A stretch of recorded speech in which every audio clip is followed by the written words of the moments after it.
kawei ke jingjia tyngkhuh kali, langut ki briew ki Mynsaw Jur, hadien ba kawei ka Maruti Alto, kabala pynher stet da nongniah, kala leit tynrah na ki bynta ba shadien jong kawei ke trok, kaba ieng harud surok NH06 ha Umdihar di Bhoi District. Katkum ke Khubor bala iohlum, iathuh ba kane ke jingjia Aksiden, kala jah ka step arpusau terik risau ha kapor san sau pau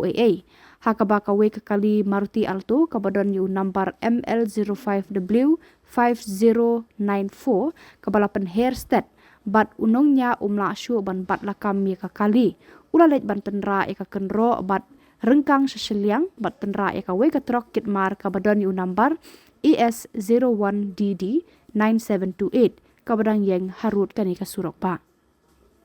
Hakani ke jingjia, langut ki briew ki basyong hakani ke kali rit kila Mynsaw Jur. Ki pulit ke Nongpoh Traffic Branch, kila leit marmar sya ketega jaka ban penkit no ya ki ba Mynsaw sya Nongpoh Civil Hospital. Namar kini langut ki bala Mynsaw Jur, lakit no eki sya Super Care Hospital Shillong ban yo eki jik sumar ki ba kambiang.